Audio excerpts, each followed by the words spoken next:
How to stop the downward spiral of acid reflux. I'm not Dr. Jamie Kaufman. I'm one of the world's experts on acid reflux, particularly respiratory reflux. And that's not the heartburn type. That's the type that affects respiration, breathing, asthma-like symptoms, and you know the rest, sinus and so on, the respiratory system. That's my thing. So I've been asked by colleagues how to stop the downward spiral of acid reflux. It has some assumptions in that there's a downward spiral. So I'd like to begin with that.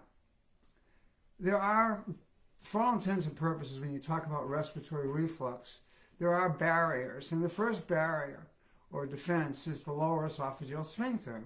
From a theoretical point of view, it ought to open when a bolus of food arrives, let the food enter the stomach, and then close and remain closed. If there's acid and pepsin and food and other enzymes and so on in the stomach and it comes out because the lower esophageal sphincter opens inappropriately, then you have reflux in the esophagus.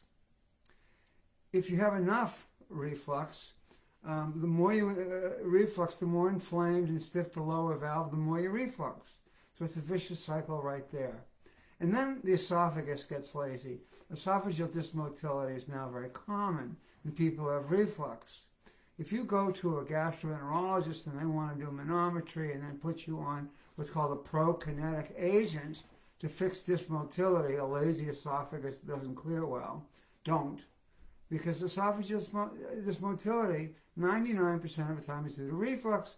Fix the reflux and it goes away. By the way, I've had patients who had aperistalsis, dead tube, no movement, nothing, come back to flat normal after reflux treatment.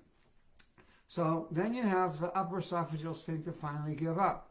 So when you lie down, what's in your stomach is in your esophagus, is in your throat, and from there it can go north, south, or sideways.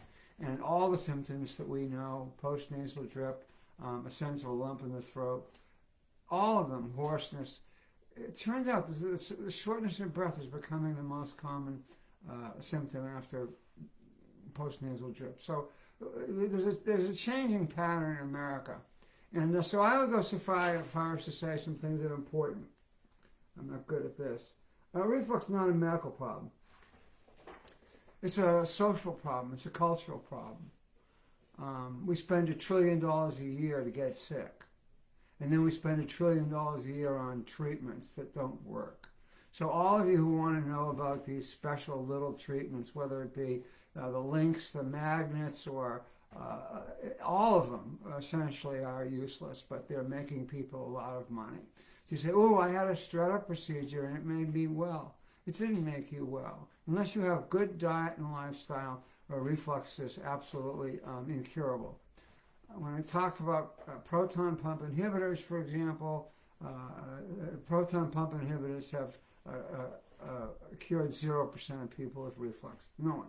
So it can knock off symptoms, and not necessarily a good thing, because we know long-term use of PPIs is associated with an increased risk, not an increased risk of esophageal cancer. And I sort of went, patients don't have heartburn and they eat and drink whatever they want, and the disease goes on unabated. So you have this cascade. Lower esophageal sphincter gets stiff and swollen, more reflux, esophagus gets so lazy, and then finally the upper valve kicks out. So that's respiratory reflux. If the upper valve doesn't kick out, then it's esophageal reflux, and those are the people who have heartburn, indigestion, esophagitis, Barrett's, and so on.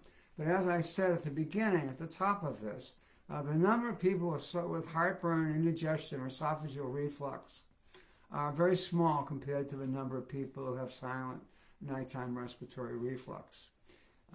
We've looked at asthma, and for every asthma patient, for every 5 asthma patients that come to me, 4 of them don't have it. They have trouble with reflux. If you have trouble breathing in during an asthma attack, it's not asthma.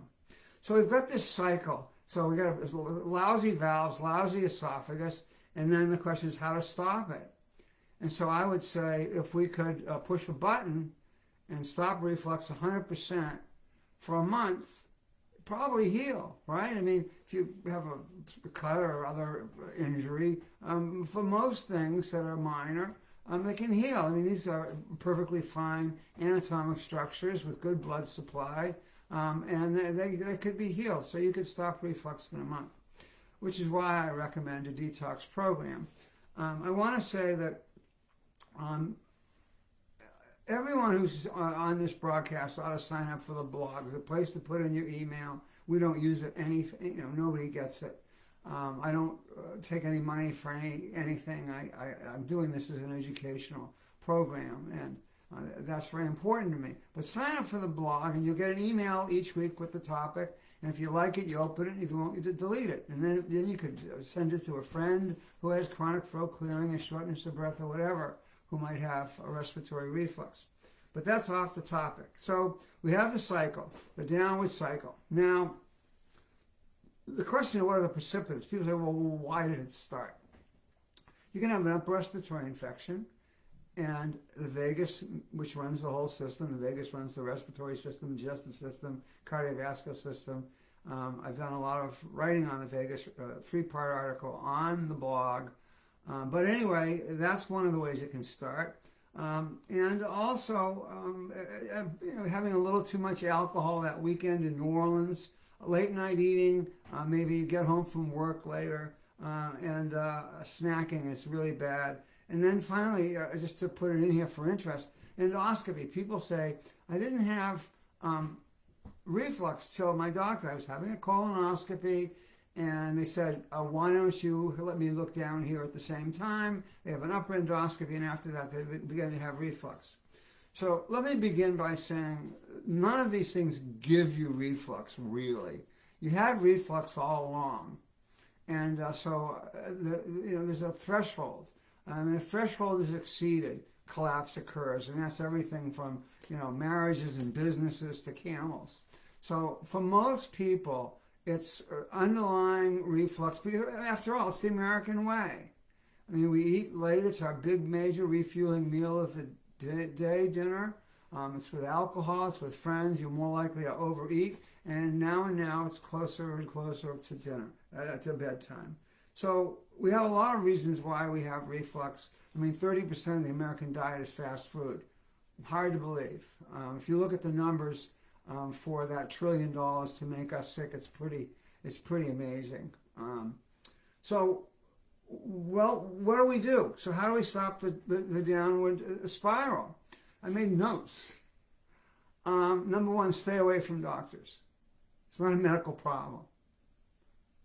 You may have secondary symptoms, breathing problems, or you have whatever you have, but there isn't a doctor or a pill or a procedure that's going to stop your reflux. And adding on something like, I'm going to take a DGL, or what about this new thing from Sweden? None of them do anything. It's about diet and lifestyle. I was a 217-pound sugar addict. I had terrible reflux, high cholesterol, high blood pressure, and I've been basically 5'9", 148 pounds now for 25 years. My cholesterol is low. However, there's more to add.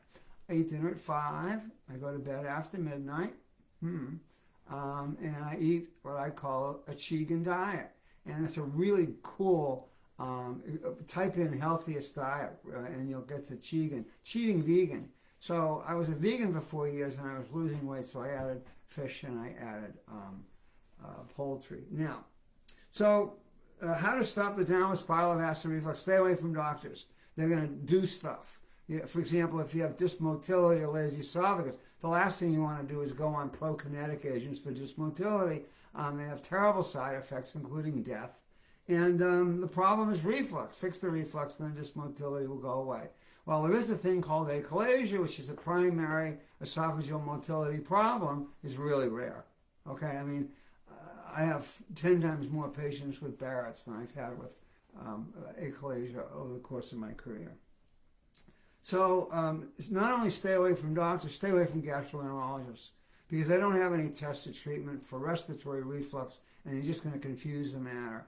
So I think you need to know that Reflux is about diet and lifestyle, and the only person who can do anything is you. So the second thing is overcome denial.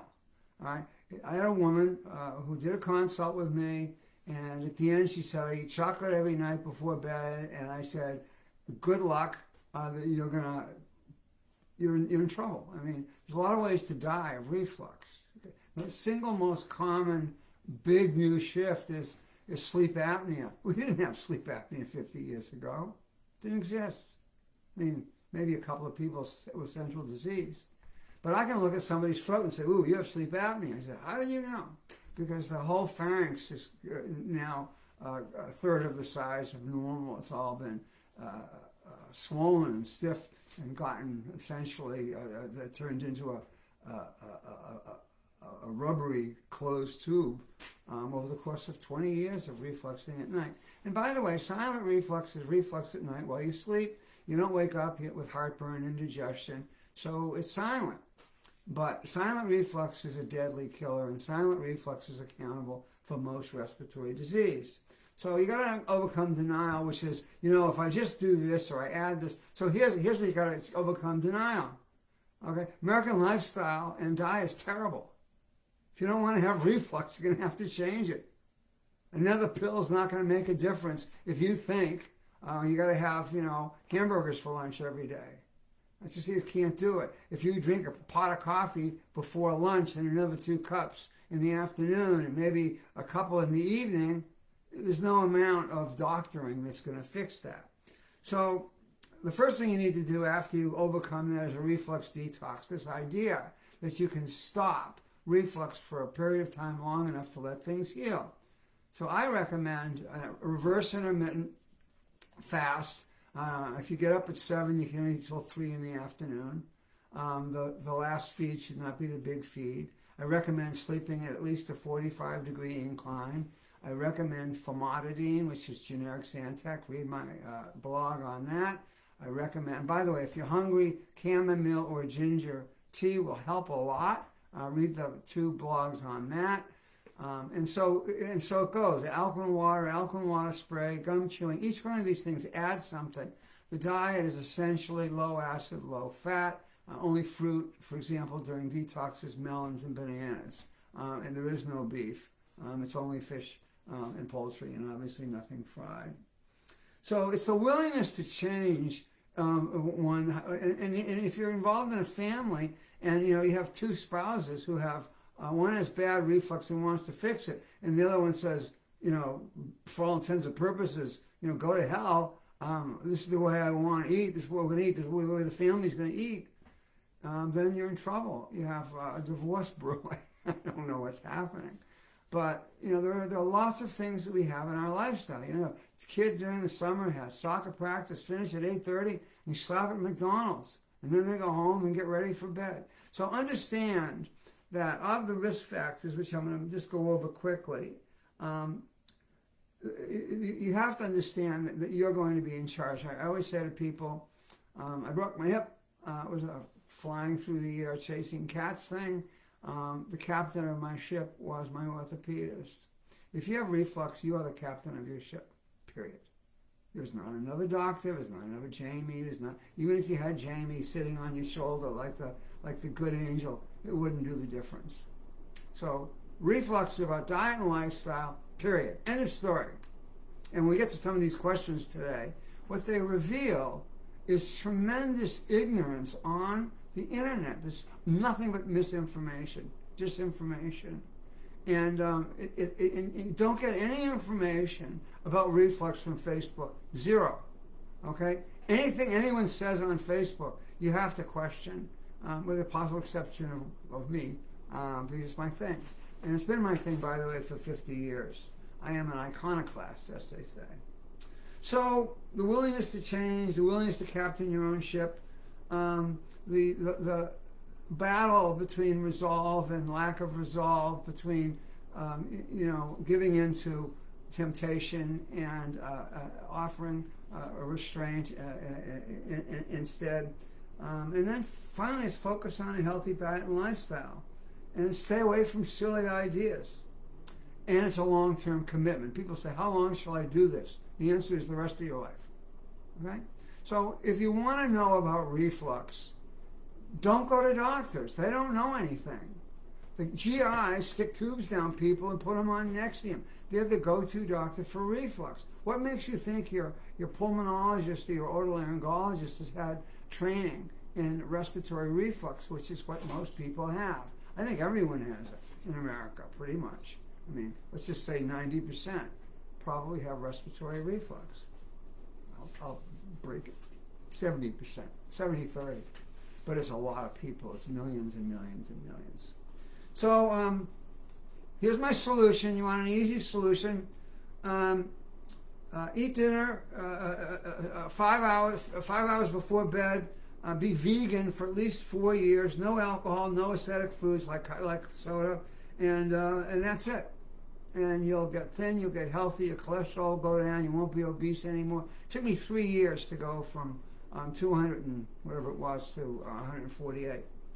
So, you know, I've written the Chegan. Chegan is cheating vegan. Just type in healthiest diet on the blog, and up it'll pop. If you do reflux detox, up it'll pop as well. And so the answer is that the downward spiral is at various stages in you, most of you who are here listening or who look at this video, and you're finding that all these little add-ons don't matter. So I'm going to get to the questions in a minute, but I just want to review. We spend $1 trillion a year on unhealthy food, another $1 trillion on ineffective treatments.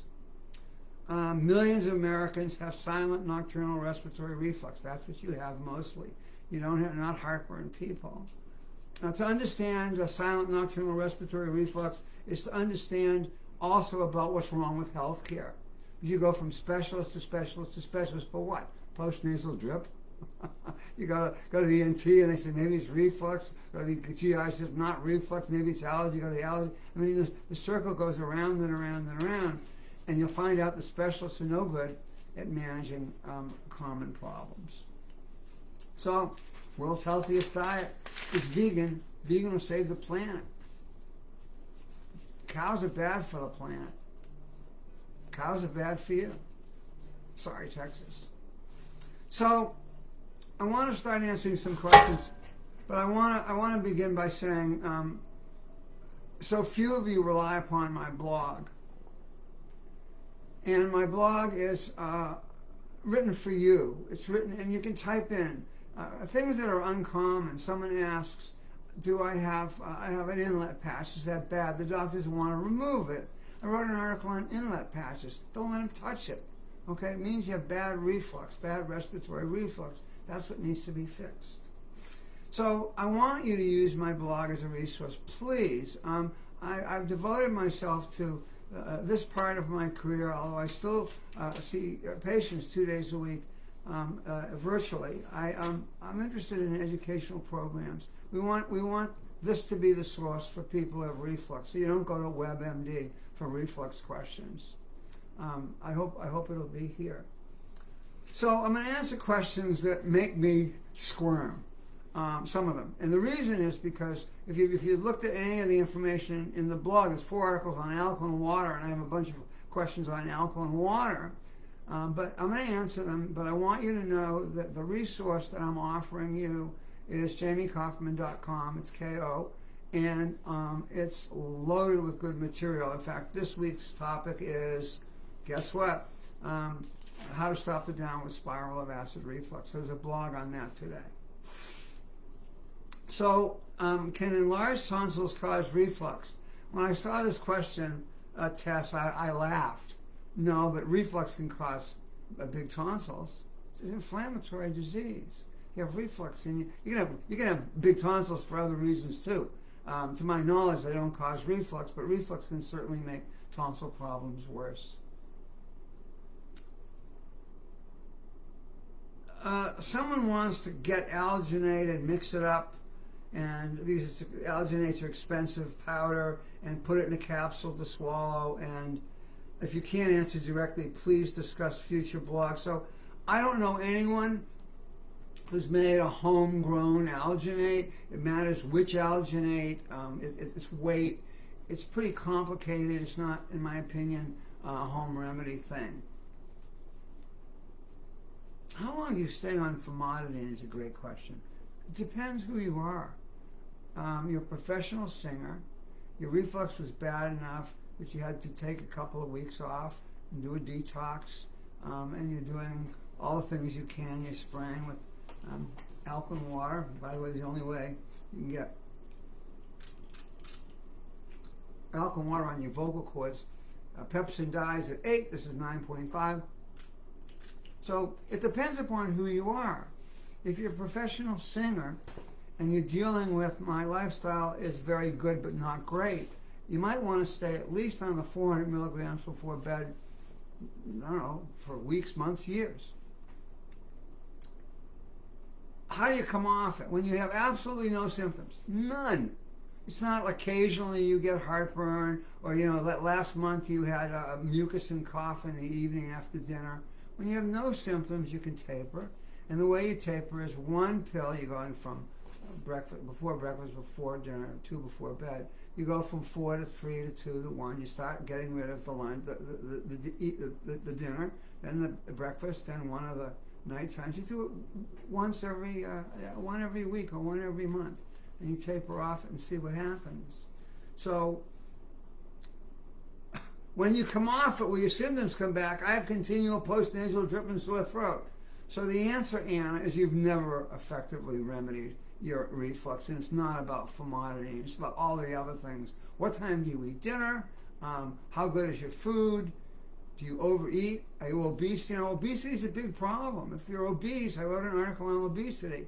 And when you lie down, you may have a 50-pound ball pushing on your stomach, which pretty much wants to crush it and make you have reflux. So the interaction between all of these factors in American life, there's a reason why we have heart disease and obesity and sleep apnea and all of these respiratory problems. And it's all related to acid reflux, all related to diet. So, Anna, if you have continual symptoms, the question of how long do you stay on famotidine, that question is moot. Here comes a flurry of questions on alkaline water. Alkaline water gives me heartburn, which is a symptom I did not previously experience. Okay, so first of all, alkaline water can't give anybody heartburn. Okay, it's water. It's plain water. Now, here's what happens though. When I started doing reflux, I put people on treatment programs. I get this call: your medicine's giving me heartburn. I never had heartburn before. And we don't know for sure, but this is what we tell people. If you have a lot of inflammation, you don't have a lot of nerve symptoms. The nerves aren't they're buried way back there behind all the swollen tissue. So as things start to heal, people will sometimes experience symptoms, even heartburn. It's not that uncommon. Usually it'll pass through a period of a few weeks, 2 to 4 weeks, and then it'll go away. But you got to be steadfast in your program. Alkaline water doesn't cause heartburn. It causes no symptoms. Period. End of story.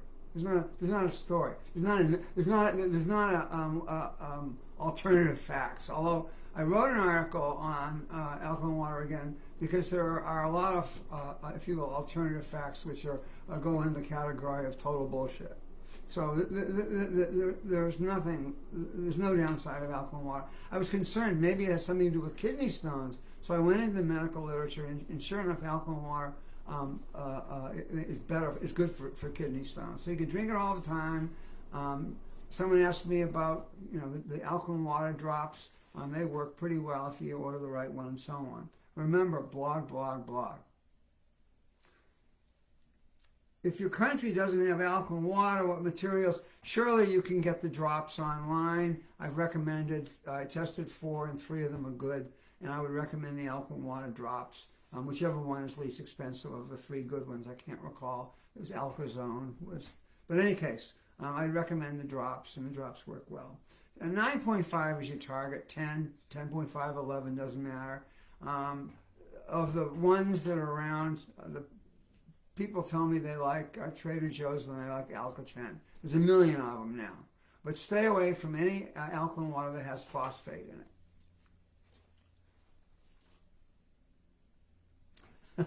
Should alkaline, Linda, this is a good question. It's a missing the boat question. Should alkaline water be avoided during meals so there's acid in your stomach to digest and get nutrients from the food? Okay, the answer is no amount of alkaline water is going to have an effect on digestion. Same thing with acid reducers. I mean, if you take 10 Prilosec a day, instead of making a ton of acid, you'll make a half a ton of acid. And yes, you should drink alkaline water during a meal. That's when you're using it for pH balancing. I permitted a little balsamic dressing, and you're having alkaline water for pH balancing. Read the article on pH balancing.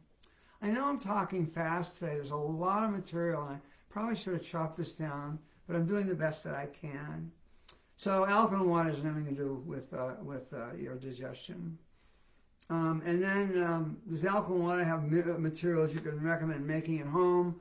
I've never done it, but it's recommended a half a teaspoon of baking soda for 16 ounces. You need to buy some good pH paper and try to make a pH 9.5. Bicarb has been used. There's an old Ben Franklin story with bicarb for heartburn. There's a great quote. So I never saw anyone die of malnutrition, but I saw thousands die of overeating or whatever, too much food.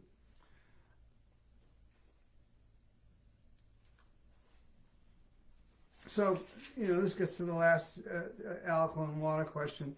You can drink alkaline water every day instead of regular water. Yes, presuming you have a source that makes it not terribly expensive. I have a pitcher that makes it, and I drink alkaline water all the time. Nobody knows if long-term has any effect on bones or anything. Your internal pH is 7.4. That's what your blood is, okay? Doesn't matter. You can drink alkaline water to your blue, and it still be 7.4. But it may have effect on kidneys and all that, but no kidney stones. So is flavored sparkling water, LaCroix, Perrier considered a seltzer? Yes, you cannot drink it. It's acidic. Anything in a bottle or can. Water. You want to know what I drink? Water and tea. That's what I drink. Lovely. English breakfast. Read the article on good article on caffeine and coffee. 60 milligrams of caffeine in a cup of English breakfast coffee. So let's move on. Since you're a doctor, and I hear you like alkaline water spray all the time, I take it. It means there's no cure for acid reflux. So spraying the throat with alkaline water is part of a 7 or 8 part program. So it has to do more. One thing, this is not, do this because you can't get rid of it. This is just another helper. It helps you wash out pepsin, particularly if you use your voice professionally. You're a singer or an actor. Half of Broadway are carrying around these little blue bottles. And if you want to know where to find them, the most recent post on alkaline water, it's a man made out of water, has a link where you can just get those little bottles. Any spray bottle will do, but those are nice. I came down, this is a long question, it may be my last. I came down with severe respiratory reflux after 2 breast cancer surgeries, flap surgery, reconstructive surgery. I can hardly breathe. They put me on pantoprazole, worked for about a month and stopped working. So you have severe respiratory reflux, okay? You need to get a way where you can sleep up high. You need to go on the famotidine, the alginate, the diet, alkaline water spray, gum chewing, and you ought to be eating 5 hours before bed for a minimum of a month, and see if you can't get things under control. I'm in the process of writing a paper on the relationship, shortness of breath and silent reflux or respiratory reflux, and I'm shocked that it is the second most common symptom now. And I'm also surprised that globus, a sensation and a lump in the throat, has turned out to be a biggie, not far under the shortness of breath. So it says it took me 3 months to get diagnosis, having panic attacks, nothing to do with surgeries. The surgery was the stressor that put you over the edge. You were waiting for something to push you into the abyss. And so now you've got to do a lot to get out. And it's going to be hard work, and you're going to have to devote yourself. I suggest you pretend you're a medical student and spend 2 hours a day on my blog until you understand. If you do that, you'll know more about reflux than 99% of the doctors in America. This is a really good question. I had stomach pain and nausea all night, in addition to throat phlegm. Do I have gastroparesis? Is it related to LPR? I took Zofran and suffered all night. Almost went to the ER, but I didn't. I thought it was food poisoning, but I didn't have diarrhea. Now, this question is confused because it's a big difference. Do you have these symptoms for a little while? Who knows? A viral infection, nobody knows. Or is it chronic? Do you have chronic problems of stomach pain and nausea and bloating? That's gastroparesis, and we'll get to that in a moment. Zofran, who gave you Zofran? Where did you get that? I would think that not a good choice for you. So let's talk about it a minute. Gastroparesis is when the stomach doesn't empty, and real paresis is it just stops working. And sometimes it's related to certain foods. There are foods that cause gastroparesis for me. Green pepper, couldn't eat green pepper, got green pepper in my stomach, said, not doing this, and wouldn't stop working. So there are trigger foods for the stomach. But gastroparesis, I believe, should be treated with amitriptyline and gabapentin. If you look at my article on the vagus, there are some good examples, I think, of cases. And then read the article on treatment of neurogenic. Just type in neurogenic, and you'll bring that up. How are we doing on time? Over time, one last question. I'll leave the mushroom gummy one for next time. I just want to finish with, if I'm telling you you're captain of your own ship, the first thing you got to learn is how to park the ship without smashing the dock down. So these kinds of questions belie complete and utter lack of good information. Is esophagitis related to acid reflux? It's esophageal reflux. It is esophageal reflux. Can you have respiratory reflux only in the winter? No. You can have worse symptoms like postnasal drip because it's dry. So these kinds of questions beg the question that I've introduced here, which is, you're the doctor. And so on that note, I'd like to leave you. I'd like to thank you for joining me today, and blog it up.